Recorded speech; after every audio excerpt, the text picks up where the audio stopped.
My name is Sandy McKenna, and this is Unforgettable Conversations, the podcast that is your roadmap to resilience, sharing extraordinary stories from people just like you and me who have weathered life's storms. You'll find inspiration and motivation in every episode. Melody Papaj is an artist, an author, an entrepreneur, and a boondocking septuagenarian whose journey has taken her from the comfort and trappings of Hollywood, California, off the grid to a quirky little town in the middle of the Arizona desert known as Quartzsite. In this episode, she shares the trials and tribulations of her life in her 1986 Shasta RV she calls Nomad, and that she lovingly describes as Breaking Bad on the outside, but Beverly Hills on the inside. In this episode, you'll also hear why she decided to give up her comfortable lifestyle, how she overcame the fear of stepping outside her comfort zone, and the roadblocks along the way. Melody, welcome to the show. Thank you for having me. It's wonderful to be here with you. It's wonderful to be here with you as well. And so the reason I wanted to talk to you is because you're doing something what I consider to be really extraordinary. You're a solo woman RV traveler. Is that a good way to describe you? Yeah, I'm a nomad, and it's pretty amazing experience. And I started 6 years ago, and it's been life-changing. One of the things that I wonder is, what brought you to the decision to do that? Where did you come up with the idea that I'm a single woman and I'm just going to get myself an RV and I'm going to travel? It started a long time ago when I was a child, really, when I died in Lake St. Clair in Michigan and had quite an experience with it. Can you explain that so that people understand what you're talking about? Oh, I'd be glad to. I was on a raft. My brother pushed me off and I went under the water and I saw a white light and I traveled through the white light. It seemed like it wasn't instant. It was almost like in slow motion.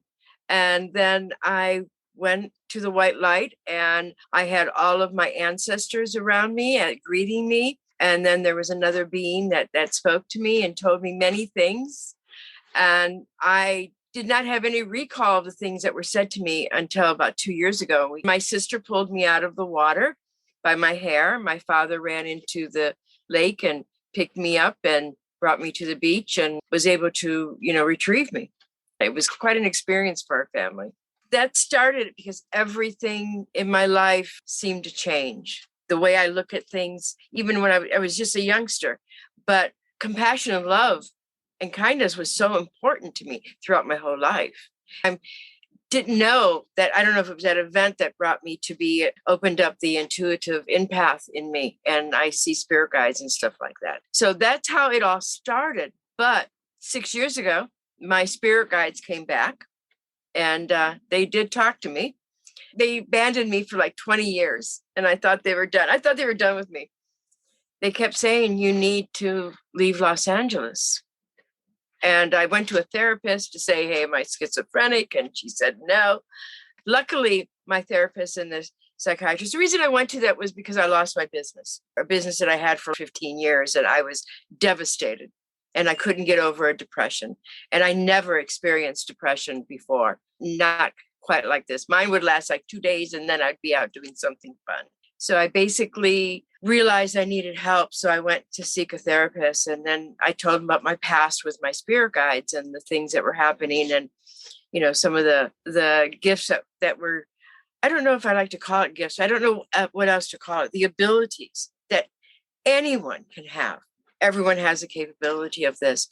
So my spirit guides told me that I needed to leave Los Angeles and they told me to get an RV and I thought they were freaking nuts. I go, you got to be kidding me. Me, city girl, out on the road, it's never going to happen. And it got so strong. And I started to do my research and started to look at videos of people doing this.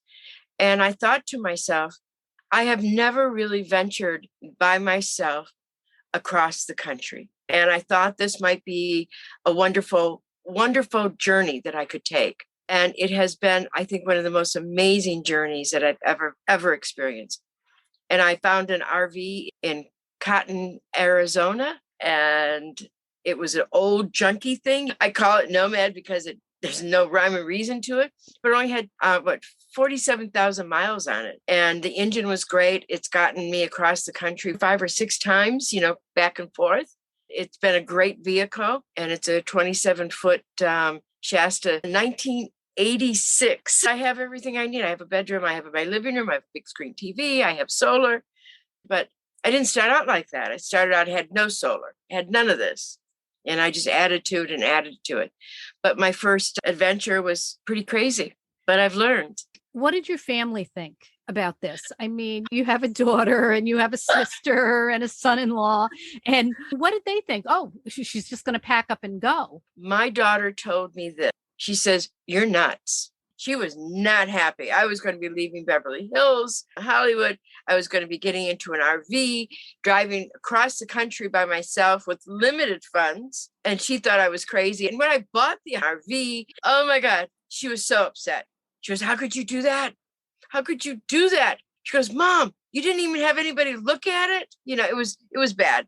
But I know she loves me, and I know that she really wanted me to be okay. So then my son-in-law, after I got it, I was on the phone with him, and he goes, "Mel, it's an old vehicle and it's going to need a lot of work." And he pulled out a credit card, and he says, "If it breaks down, don't worry, you're covered. We'll take care of it. You're not alone in this." And so they became supportive.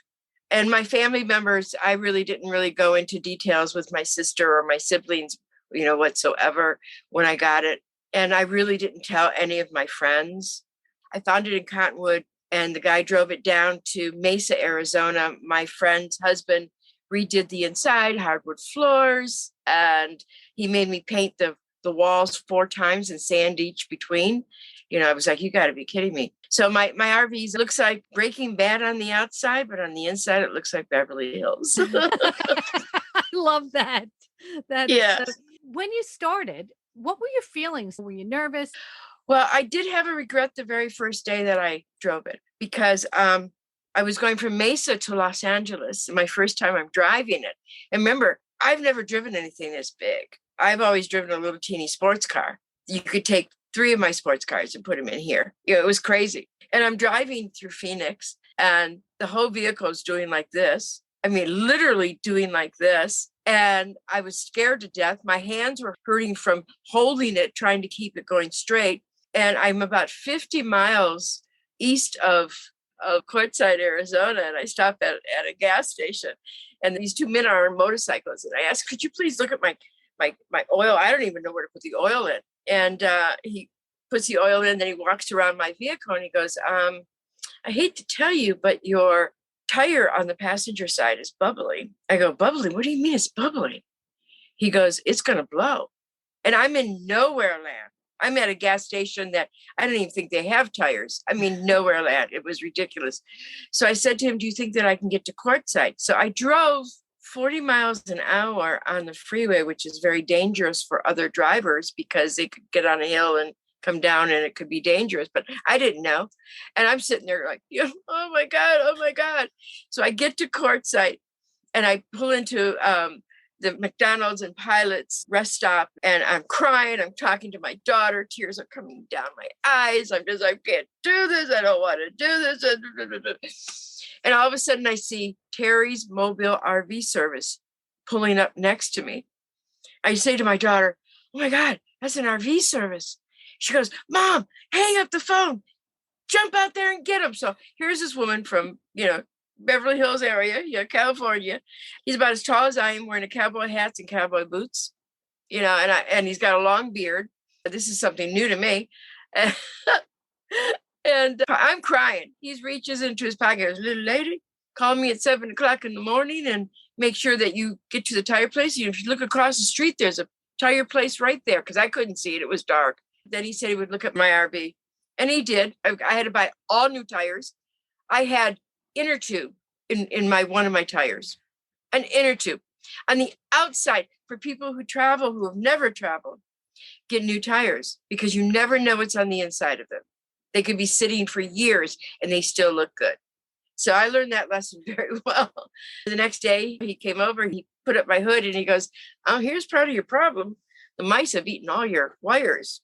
Yeah, it Mm. was becoming a very expensive RV. And he fixed it. Then I took off. And when I took off, it broke down on a highway. And I sat waiting for a tow truck for 3 hours. What gave you the courage to keep going at that point? Because I might have had second thoughts and said, this is kind of scary. I mean, this is kind of crazy. I don't know anything about this, but you soldiered on. So what was it that made you really think that you could adapt to this kind of life? I didn't. There were some times that I felt that this was not good. I did get to California to my daughters, and the RV broke down again. I mean, it broke down, when I got there, and we had people look at it, and so many people looked at it. Then my daughter decided she would travel with me from California to Michigan, and we broke down 5 times. And it was the 4th time it broke down on this trip in Badlands in South Dakota. I said to her, if this breaks down again, I'm going to burn it. I'm going to blow it up on the side of the road. She looked at me and she says, Mom,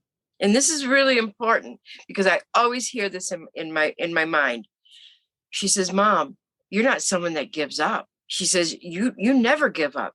Why would you give up? She goes, I'm ashamed that you even said that. And she was right, because I never give up. And I don't know if that's a good thing or a bad thing, because sometimes we don't know how to stop. So we get to Michigan, she flies back home, everything is great. And then she flies back out. We did find out what was wrong with it. It was the alternator. And we even bought 4 alternators and it broke down. And the 4th time they said, it's not the alternator. And it was. And we returned all those alternators. And then the last person said, it's an alternator. So ever since then, my RV has been running. I mean, I only have 66,000 miles on this thing. That's pretty amazing for a 1986, monster. And it starts up every single time and it runs really well. And I did put some stuff in it, but the thought of giving up, I spent a lot of time putting it together, a lot of time researching, a lot of time talking to other people about RV.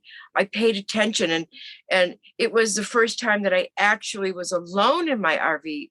It's when it struck me. And that was on our way back from Michigan. And my daughter and I met her husband in Kingman. And we went to Vegas, had a great time. We went back to Kingman to get my RV, and to have to say goodbye to them. I'm in Walmart parking lot and they're driving away. I'm crying like a baby, bawling my eyes out. And I'm like, what do I do now? So I take the 95 down to Quartzsite, and I asked my mechanic who works on my RV, Terry, what's the best place for me to stop? I'm a newbie. I've got to figure this out. So I went down to High Jolly and parked in there, and I didn't want to leave the RV because I thought there was rattlesnakes, scorpions, tarantulas, and every little rock. I was like, I was scared. But before all this, when I was broken down in Quartzsite, I met an American Indian medicine man who said, I have a dog for you. And I said, I don't want a dog. He goes, I got a dog for you. I don't want a dog. And he did something that I never allow anyone to do, especially a stranger. He tapped my chest like this. I'm an intuitive empath because I feel things, and I've spoken to spirit guides and I understand these things. I looked at him and I said, look, at everything that you say to me is going to be in my subconscious, not my conscious level. Do you understand that? And he goes, you're a white Indian and you need to come home to your people. My mother was half Indian. So it was like, wow, I am. And that's why I allowed him to do what he did. And so the next day I asked Terry, is Bear coming, here to Quartzsite? And lo and behold, he does show up with this crazy looking dog. He's an Australian Shepherd and half coyote. And he was the most ridiculous looking dog I've ever seen in my life. Had this big head, these big paws. And I fell instantly in love with him, but Bear was pushing him on me. And I told him to go away for an hour. I said, just get out of here. Don't manipulate me, because it's not easy to manipulate me. When you live in big cities, you don't take everything as face value. You question things. He left and he came back and he goes, well, what do you think? I go, I love him. I'll take him. And he has been an amazing dog. So on my first day by myself, I had to walk him. That's why I brought him up. He was about 6 months old by then, or 7 months old, because I got him when he was 3 months old. And, trying to walk him, thinking there's going to be a rattlesnake at every rock and crevice. It was terrifying. And then I met 2 men that I was friends with on our village. And I don't even remember meeting them and them being my friends on our village. We had a campfire at their place next to me because that's where they were at. And that's how we connected, that they knew me, who I was. And then they said to me, I didn't look anything like my photograph. I wanted to belt, but they were my first friends. And that's why I feel so important that when people are new is to help them grow. And they did. And they were great friends, so then I met two more friends that we're still friends. We're all still friends. So I drove around with them to different places here in Quartzsite and unpacked and packed up and unpacked and packed up. And I said, nah, that's not it. But getting over that fear, if I can do it, anybody can do it. I didn't even go into city parks. I didn't like to be around the grass because I thought they might have ants or spiders. I was frightened of any little thing that would move. So how did you get over that? I have seen 2 scorpions here. I've seen 1 scorpion in Nevada up at Lake Mead. My daughter was with me, and that was quite an experience. I'm walking the dog, and I see this huge, this was the biggest one I've ever seen, scorpion. And I go back and I says, oh my God, I don't know what to do. So I moved the RV away from it, but it was still there. It was all about education. If you don't know the answer, you go on the net, you look it up, and you find out. So it turns out that a scorpion, which I was shocked, a scorpion can stay in one place for 3 days waiting for its prey. So it wasn't dead. It's just laying there acting like it's dead. I can't do this. It was icky, it was gross, and it was like the size of my palm almost. And I'm scared to death because there's nobody I know that can help me. I'm in the new parking place, which is the parking place where I'm at now. This is where this happened when I first went out on my own without my friends and found a place that I like. And it was crazy. And I did eliminate its life. I apologized and cried afterwards. I really did cry. I said, I'm so sorry, but you scared me and I can't have you anywhere near me. The style of RVing that you do is called boondocking, right? Yes. Explain what that is. Boondocking is where you go into a place where you're not hooked up to electricity. You're not hooked up to anything. You're on a lot of land and nobody's right next to you unless you choose for them to be. And you're really by yourself. And I could take this RV anywhere, in any secluded area and survive, which is amazing. What makes your RV adaptable to go out and boondock? What have you done to it? The first thing I did was get solar. Solar was about $3,000. And so I have solar and I don't have to worry about electrical. I have a little problem with my solar right now. This is the first time I've had problems with it. And I'm kind of not watching my big screen TV yet. I have a big screen TV now too. I didn't have that when I first started. And I didn't have solar. So I was out boondocking and I had to basically turn my RV on in order to charge a phone. And that was crazy. But we spent so many nights really late at night around a campfire. I could cook a meal if I didn't have propane because my RV runs on electrical and on propane. The stove runs on propane.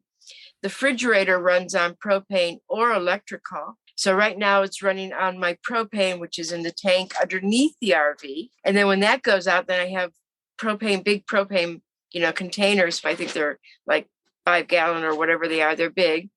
And I have 2 of them. And then at night when it gets cold, I have a thing called a buddy heater because I don't have central heating. I have air conditioning, but I can't turn it on unless I'm plugged into electric. Or I have a generator that never works. I've tried 4 or 5 times to get the generator fixed and nobody can fix it. So I'm going to have to get a new generator one of these days. But I can go anywhere. There's a place where I can fill up my RV with water, but I really don't like the water here. I think it's rough on my skin and I don't drink it, but I bring in a lot of water.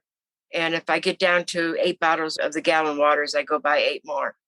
I don't allow myself to get down on them because it's not just me, it's also the dog. So I have the refrigerator, I get water, I have electricity because of my solar, Wi-Fi.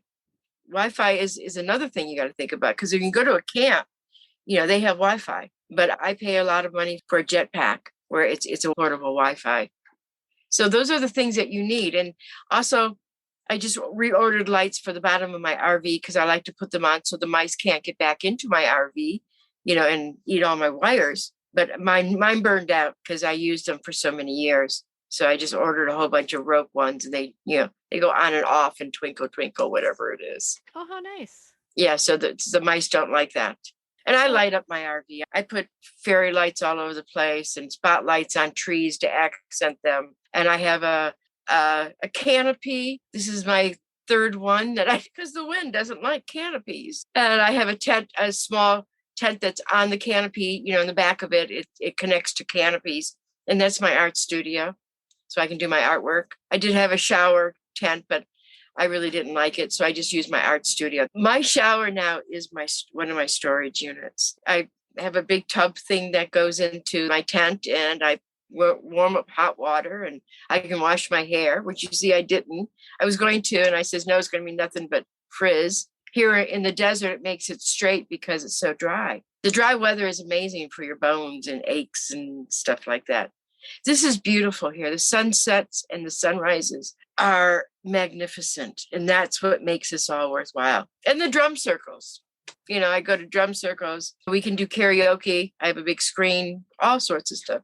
You can do movies. And I know a lot of people here, so it's not like I'm coming to something that's unfamiliar, but I have gone to places with my RV into regular RV parks, and it just doesn't feel the same. What is a typical day like when you're boondocking out in the desert? What do you do? How do you fill your day? Well, first of all, my dog barks and wakes me up. Of course he does. And I walk him. I drink my coffee, take my vitamins. I take him out the first thing. I don't take him out at night anymore because the last time out at night was when we met a rattlesnake.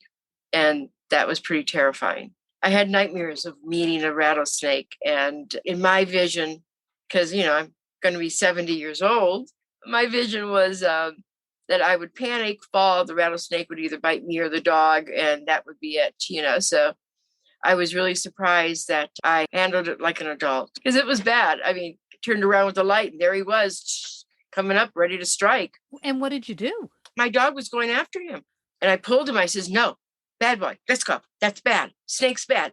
And I walked to the garbage, threw out my garbage, and I go, okay, I had to take another way home. So I took another way home, and I haven't seen one since, and I don't want to see one. It was quite an experience. So, between the tarantula walking through our camp several years ago, everybody was amazed by, oh, wow, look at, and they weren't scared. I go, then why should I be scared? So those are my fears. I love this. I'm not the same person that left California. And how do you think you've changed? I'm more at peace. I'm a little bit more logical. I don't get involved in the drama of life anymore. I find pleasures in small little things.